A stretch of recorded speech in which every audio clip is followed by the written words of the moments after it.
Hello everyone, my name is Jen and welcome to the Book Refuge.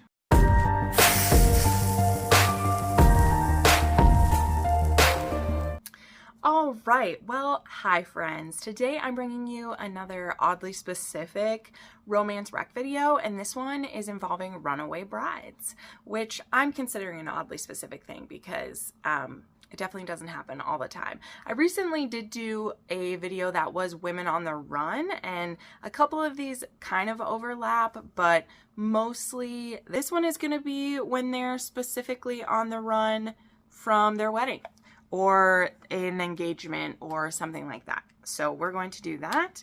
I'm sure there's some that come to mind right away, one that was in the photo here, but we're going to go through some that maybe you didn't think about, maybe you didn't remember were a runaway bride.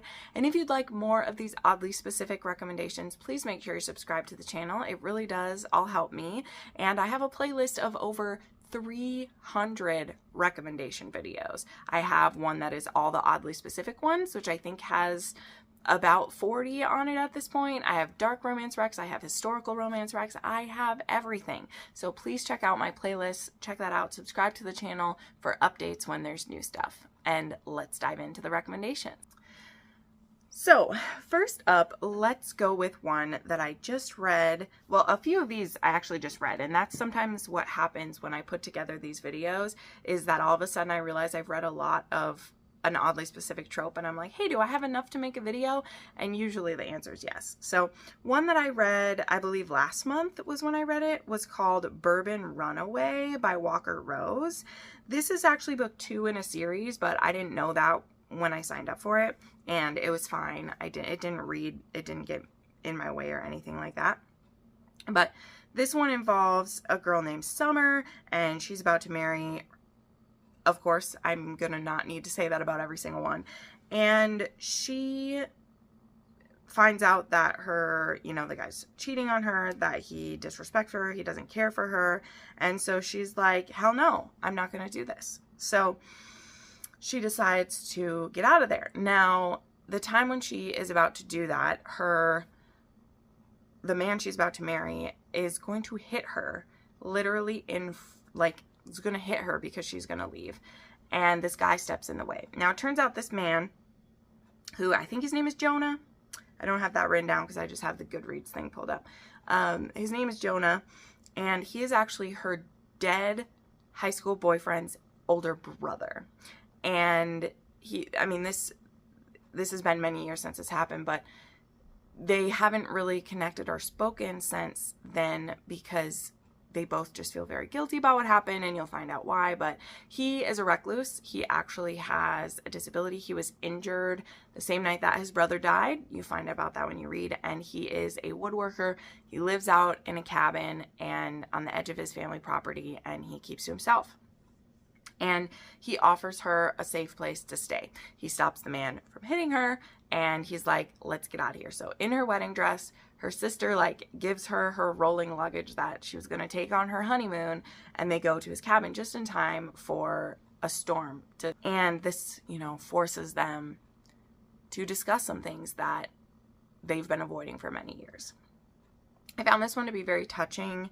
I really love this heroine, and also, I love this hero too. He's very broody. He was almost a little bit too stubborn, almost a little bit too frustrating in some aspects, but I still really loved him, and I just thought he was such a broken man, and she gave him so much hope for the future, and I love stuff like that. All right, then we have a couple historicals here.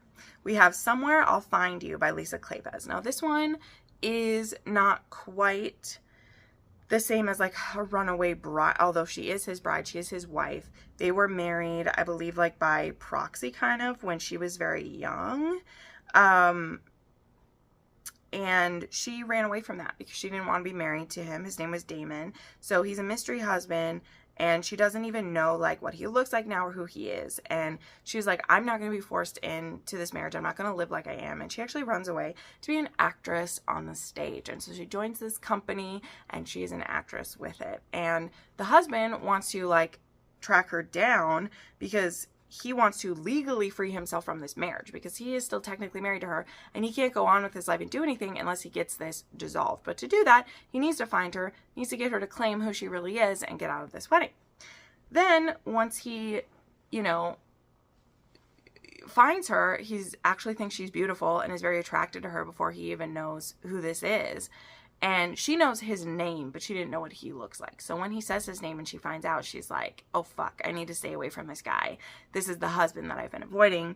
I'm not going to let him make me leave what I'm doing. And so they end up in kind of this battle of wills. Meanwhile, they are very attracted to each other. And it's like, well, maybe being married to each other wouldn't be so bad, but also like, I'm not going to be forced into it. So they're in this very like tight situation, if you get what I mean. So I really enjoyed this. There's an audiobook available for this one. And that is how I read this one. I do want to get through all of Lisa Kleypas's backlist, but I've stopped trying to like force myself to it. I kind of need to wait for the inspiration, wait for the moment to strike, or else it's being forced. All right, now we have one that is more of kind of like a runaway girl from an intended marriage. So this is where I said this is more of like running away from a fiance situation.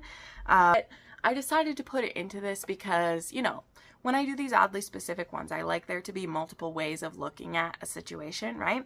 So I actually put Bound by Hatred by Cora Riley in here. Now, if you watched my recent Mafia Romance Readathon vlog, you'll know I'm not on the best of terms with current Cora Riley books, but I still have a deep and abiding love for her older stuff. And Bound by Hatred is Gianna and Matteo, and Gianna is definitely the mafia daughter who is like, fuck convention, you cannot force me into this. And so she actually runs away because it's going to be time soon for her to be forced into a marriage, and she's seen that happen to her sister, and she's not going to let it happen to herself. And so she runs for it, but it doesn't matter how long it's going to take. Matteo is going to track her down because he wants her and he's been promised her. I think she doesn't even know that she's promised him yet. I think she does. It's been many years since I've reread the series. She does know she's promised to him, but it's supposed to be a while yet before she has to marry him. And she's like, I'm not sticking around. I'm getting out of there. So she runs for it. We'll see where it puts her. All right. Then we have another historical. And this one is No Good Duke Goes Unpunished by Sarah MacLean. This is part of the Rules of Scoundrels. So this one, there is the killer Duke. He's accused of murdering Mara Lowe on the eve of her wedding. And with no money on that fateful night, Temple has reigned over the darkest of London's corners for 12 years. But now Mara has returned from the world of which she's run, and when her brother falls deep into debt, she has no choice but to trade herself to the world that only she knows, and he is no killer. Okay, wait, what was that? She has no choice but to offer Temple a trade that ends in her returning to society and proving to the world what only she knows. He is no killer. So she has to come back from the death that she supposedly acted. It's been a long time since I've read this book too, but I remember loving this series. I believe Rules of Scoundrels is like my favorite series by Sarah MacLean. I really, really loved it.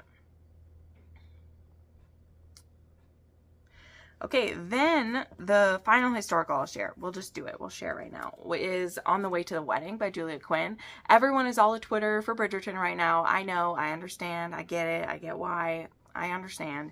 And On the Way to the Wedding is actually the last book in the series. This is Gregory's, and it's really funny. Let's see if it has the funny part. I don't know if it will. Oh, I don't think that it does in this one. But on the paperback, there's a really funny thing on the back of it. But anyway, so Gregory thinks that he's in love with her friend. She is in love with Gregory. They end up falling in love, but she's supposed to marry someone else because her, I think, uncle or her guardian is making her do it. And instead of so much of her like running away herself, Gregory actually kidnaps her to keep her from throwing herself on the sword to marry this guy. But it's cute. This one was a great like wrap up to the series. When I read it, it's a funny story too. Like when I first read Bridgertons, I've shared this, it was many, many years ago. I was like 15, and my mom would take me to the used bookstore every now and then, and I could read historical. She didn't care what of those that I read. And I had ended up getting The Duke and I and On the Way to the Wedding were the only books that were there from her. And they both looked really cute. They both were pink, and I grabbed them. And luckily, I did read The Duke and I first. Luckily, I was smart enough even then to look and see if these were a part of a series. And I realized that there was 6 books in between The Duke and I and On the Way to the Wedding. And so I spent the rest of the summer tracking down those other books from used bookstores until I was able to get them. If Lord only knew what those books would be worth now. I mean, I still have my original Duke. Oh no, I have the hardcover now. But I still have some of my original copies from back then, which is just crazy. But yeah, this one kind of sort of has Runaway Bride, right? When we're being oddly specific, it doesn't always perfectly fit in everything. Okay, then we have Hooking Up, part by Helena Hunting, and this is part of the Shacking Up series. So this one has Amelie Wheatfield, and she is the picture of a blushing bride, but for all the wrong reasons. Instead of proclaiming his undying love, her husband can be heard by Amelie and their guest getting off with someone else who's cheating at her wedding reception. So she already had married him. So she has every reason to freak out, but instead she throws herself at the first hot-blooded male she sees, but he's not willing to be her screw. So she's like, whatever. So she decides to go on her honeymoon alone, only to find the man who rejected her is also going to the same place. So they do end up having their affair, but they have it at this place. So this is also a great kind of like summer vacation you read. It's a good time. We love it. We love it so much. Okay, then there also was Shattered Vows by P. Rain. This one is kind of like a double Runaway Bride scenario. So this is book 2 in the Midnight Manor series, and this one is a retelling of Rapunzel. And we know that Cole, if you read the first book, Cole is a military brother, and he's been looking for this woman who ran away from their wedding many years ago. And he finally tracks her down. He discovers her, the new name that she's using, and she's actually about to marry someone else. So she ran away from her wedding from him. It's been a few years, and now he kidnaps her from her second wedding. So twice now, she hasn't fully made it down the aisle for these. But this is a Rapunzel retelling, so there is a very possessive mother. There is a lot of secrets that are being kept, and he decides that he's going to make her fall in love with him and then leave her this time. But Cole's not going to have a lot of luck with that because he just can't help but be drawn back in by her sweet nature and everything. And this is just a tiny bit kinky too. These brothers do have a sex club that's kind of part of this thing. So yeah, I really like this one. This one just came out. The audiobook is in duet narration and it was fantastic. So I highly recommend this whole series. I really, really liked it a lot. Okay, then there is Brutal Vows, which is one that I just thought of at the last second, like I wrote down. And I just read this for the Mafia Romance Readathon. And this one has a bride who's also running away from the Mafia. Her name is Tess, and she has always been a dutiful Mafia daughter. She's been very abused, but she's willing to do what she's supposed to do. The only joy she has in her life is her horse. She has a horse that she loves so much. She will like jump and ride this horse. And her fiance's already picked out. She knows when the wedding date is. It's all supposed to happen. It's going to be an alliance between her family and his. And then she overhears her parents and her fiance saying that while they're on their honeymoon, they are going to euthanize her horse.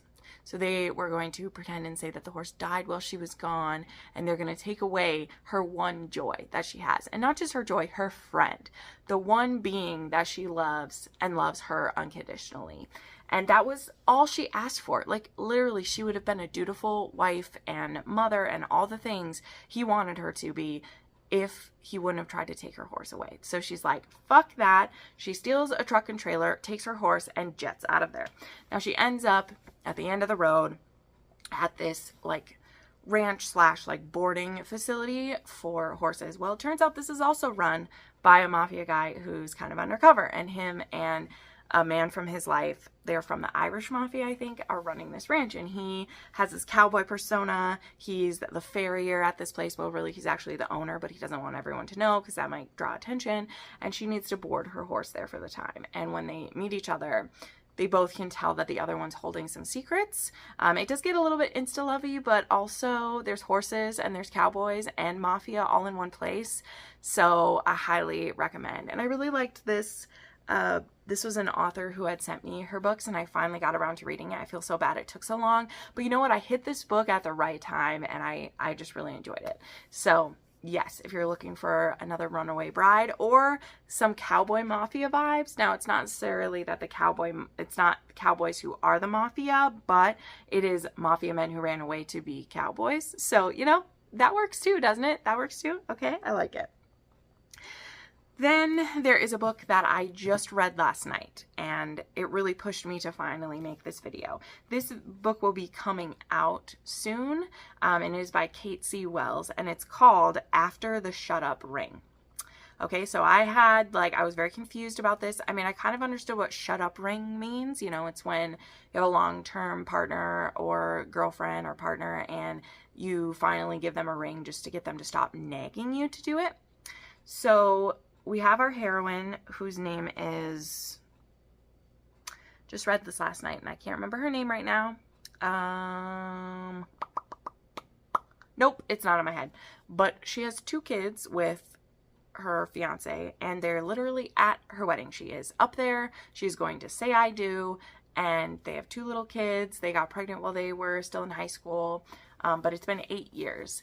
And he reads his vows, and they're absolutely humiliating. He makes it clear to everyone in the room that he's only marrying her because she guilted him into it, and that, you know, if she doesn't keep her pussy nice and tight, that he will eventually, like, dump her. Like, all of these awful things are in his vows. And she looks at her 2 little girls, and she's like, I did nag him into this. Why would I not clearly see that he didn't want to be with me, and he's going to keep being horrible to me, and I can't let my little girls see this. So when it's her turn to say her vows, she just says no. And she takes her little girls and she leaves. Now, her troubles are far from over by doing this, because, you know, her life is reliant upon him and his family for the most part. You know, she never got her full education because she was raising these kids and being, you know, his partner and putting up with all of his shit, and she's gonna have a lot of work to do. Now, where's the romance in this one? Well, her best friend's brother, who I think is like a year younger than her, only a year, you know, he's 25, she's like 26 or something, I think. I don't know. They're basically like the same age. And he has loved her for all this time, but he missed his chance because when they were young, he was too shy. And she's been with this guy for 8 years and had 2 of his kids. And so there was never a chance. He missed his chance all the way back when he was like 14. And he was so heartbroken to see her marry this guy. But he was actually at the wedding. And when he hears what this guy says, he's ready to kill him. And thankfully, she says no. But he also is just a little overwhelmed because he's like, she was going to say yes. Like, if he hadn't have fully showed his cards to everyone, she would have said yes. So he takes it upon himself that he will win her over. He will prove that not only will he love her, but he'll be a good, you know, father to her girls, better than the dad they already have. But this book is agony. Like, I'm not going to lie to you. This was very painful, but it's the type of story that Kate C. Wells does, that the characters are just, they feel so real to you that, like, you know a person who's like this, who you just want to rescue them from this situation, but you can't. And that really, really hurts. But this also, I just want to do an addendum, and you'll read this on the first page of content warnings. Like, our heroine actually has an STD. And I won't say the how or the why of this. You can maybe guess how someone who's only been with one man her whole life has an STD. But I thought this was a very brave thing to mention, STD. I have only read, I've only read one other book with someone who had an STD in it. One. And they get rid of it very quickly. It was chlamydia and it's gone right away. This STD she has is going to be a lifelong one. And so having that in a romance novel, and the shame that she feels, even though why should she? It's not her fault she has an STD, is very interesting. So there's a lot. This one's pretty heavy. I'm going to end with 2 kind of like lighter ones here, but I did just read this. It's coming out next week, and I just think that those are some things in books that we don't necessarily want to read. But if you've read Kate C. Wells before, you'll know she does not take it easy on you. So be prepared that your guts are going to want to fall out while you're reading this. But I thought it was very important, and I was very, like, moved that she wrote a story like that. All right. Then, of course, we got to do the two that y'all are expecting. So there's Powerless by Elsie Silver. This is a friends to lovers, same type of thing as some of these other, like, a lot of these all start the same way. Like, why is the bride running away on her wedding day? It's usually because the fiance finally pushes her over the top, or she's been ignoring abuse all this time and she's like, I can't actually marry this person. And that's the case too here for Sloane. She discovers her fiance is cheating on her. Her dad wanted her to marry this guy. This guy wanted her for the cachet that being married to her would. She's a ballerina. Our hero is her friend Jasper, who he's basically been raised by the Eatons. He's their fifth brother. He's their fifth brother. Yes, that's how it goes. That's how many of them there are. And I just really loved seeing how he was welcomed into their family, and how when she decides to run, this one really makes me think of the Taylor Swift song. Okay, I know a lot of these ones do, but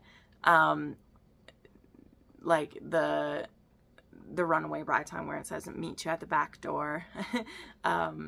Don't say yes, run away now. Like, that's literally what this one is. And so she ends up going to, like, stay with her friends on the ranch for a little bit, and she is finally getting to, like, reconnect with Jasper in a new way, because he's really been distancing himself because she was going to marry someone else. And so he's like, I can't continue to have, like, these feelings for her. But, you know, it really is a wake-up call. And this is a book that I struggled with when I first read it. It was 6 stars, but then I just, like, struggled with how I felt about who Jasper was and how this played out.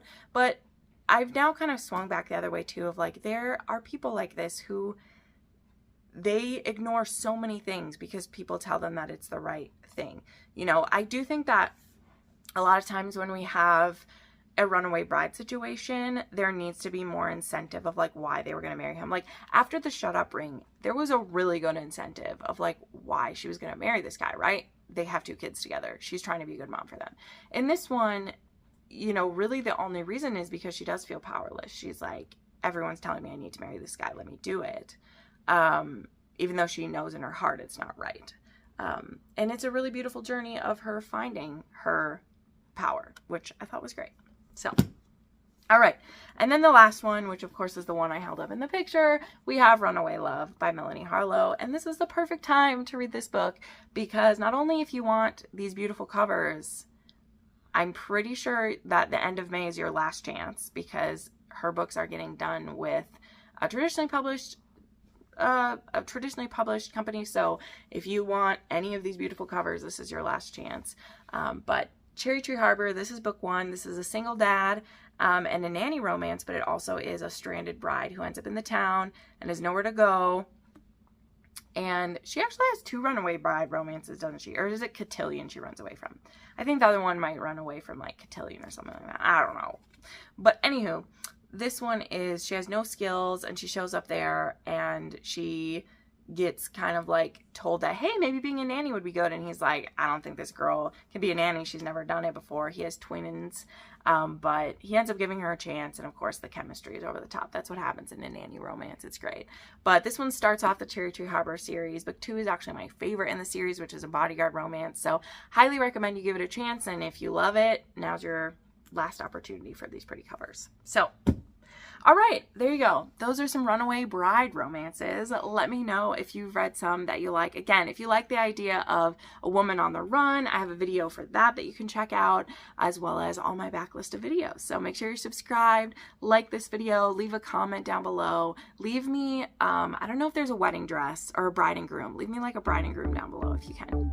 And we'll see you in the next video, friends. Bye.